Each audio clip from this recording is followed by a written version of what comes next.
வணக்கம் மக்களே! இன்னைக்கு காலையில எந்திரிக்கும்போது வீடு இந்த லட்சணத்தில தாங்க இருந்துச்சு. வீக் ஃபுல்லா வேல பார்த்துட்டு வீட்டையும் சுத்தமா வச்சுக்கணும்னா, சத்தியமா என்னால முடியாதுங்க.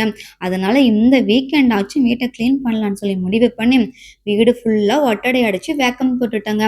திரும்பி பார்த்தா துணி மழை மாரி குமிஞ்சிருக்குது. சரின்னு சொல்லி அதையும் எல்லாத்தையும் எடுத்து வாஷிங் மிஷின்ல போட்டுட்டேங்க.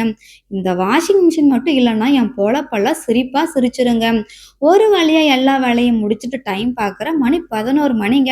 இதுல வேற பசங்கள்லாம் பசிக்குதுன்னு பறையா பறக்க ஆரம்பிச்சுட்டாங்க. ஸோ இதுக்கப்புறம் சமைக்க ஆரம்பிச்சா கண்டிப்பா டைம் ஆயிடும்ன்னு சொல்லி முடிவு பண்ணி, ஸ்விக்கில கொஞ்சம் ராய் பக்கோடாவ ஆர்டர் போட்டுட்டு, நம்ம ஆல் டைம் ஃபேவரைட் ஹீரோ பழைய சாப்பாடு இருந்தாரு. அதுல தயிர் போட்டு பெசஞ்சு வச்சுட்டேங்க. கூடவே கொஞ்சம் சர்க்கரைவள்ளி கிழங்கையும் வேக வச்சு வச்சுட்டேன். நம்ம தயிர் சாப்பாட்டுக்கு சூப்பர் காம்பினேஷனா கொழுமிச்சம்பழம் ஊறுகாயும் எடுத்து வச்சுட்டேங்க.